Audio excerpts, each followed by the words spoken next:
সকালে কলা দেয়, দুপুরে ডাল দেয়, রাতের বেলা রুটি ছাড়া মেলে না।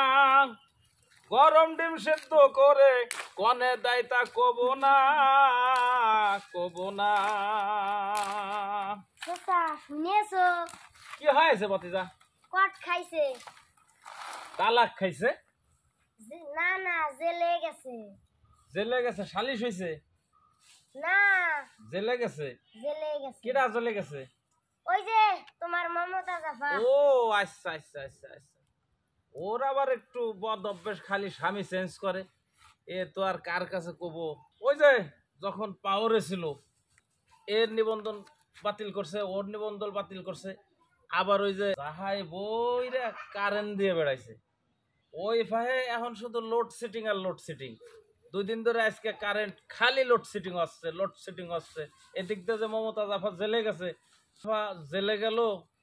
থাকলে সবাই টান মারিবে, না থাকিলে শেষ জৈবন একটা গল্লিফ সিগারেট।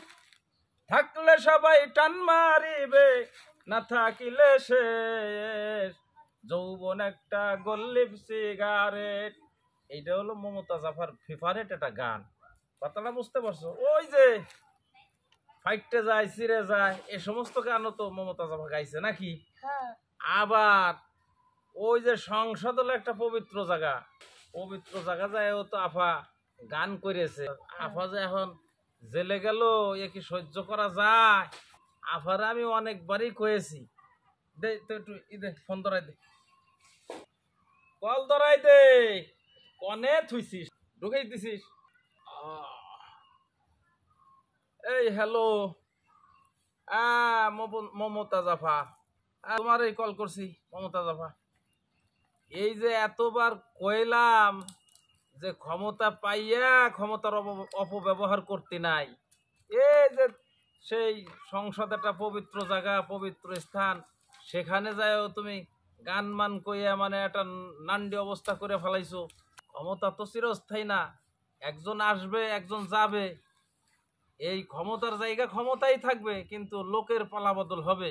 এই জন্য ক্ষমতায় যেই আসুক তার হলো পিছের ভাবনা বাবা উচিত যে আমি তো চিরদিন থাকবো না। আর তোমার দশা হয়েছে কি, যে যখন ছিলা চেয়ারে তুমি ছিলা গিয়ারে, জেলখানায় গেছো আফা, এই কি মাইনে নেওয়া যায়? তাই এখন সেই কারেন্টের কি অবস্থা? তুমি যে জুরিতে বইটা কারেন্ট দিয়ে বেড়াইছিলা, ও হো আফা, তুমি যে জেলখানায় গেছো এই জন্য তাই 2 দিন ধরে লোডশেডিং, সমানে গরম, গরমের জ্বালায় অস্থির। এখনো তো গরম, উফ, গরমের জ্বালায় অস্থির। মমতা জাফা, তুমি কামটা করলা কেমন? এই দেখো মমতা জাফার আর তার দোসররা যখন ক্ষমতায় ছিল, এই মমি বানায়, মূর্তি বানায়, পিরামিড বানায়, আজকে সেগুলো কোথায়?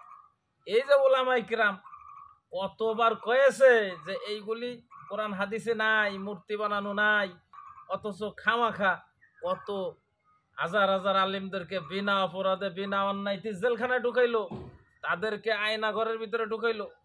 আজকে এই ক্ষমতার অপব্যবহার করার জন্য এই বাংলার জমিনে গায়িকা তো আর দেখি না, কারণ সে জায়গায় বসে 7 লোকের খবর কয়, আলিফির খবর কয়, মিমির খবর কয়, যা আজ পর্যন্ত কোনো মুহাদ্দিস, কোনো মুফাসসির এ ব্যাখ্যা দিতে পারে নাই। সে আলিফ লাম মিমের ব্যাখ্যা দেয়। আবার এই যে বুখারী শরীফ, মুসলিম শরীফ, ইবনে মাজাহ শরীফ, আবু দাউদ শরীফ, এই যে সিয়াসাত্তার যে 6টা কিতাব, এই কিতাবের পরিবর্তন করে ফেলাইছে এই মমতা জাফা। একেবারেই সে আল্লামা মমতাজ বেগম। কথা বুঝতে পারছো? যাই, ও বাতিজা, শোনো শোনো শোনো, আরে তুমি তো কইতেছো ছাড়ানোর জন্য। যে যতটুক পাপ করেছে তার ততটুক সে পাপের শাস্তি ভোগ করাই লাগবে না।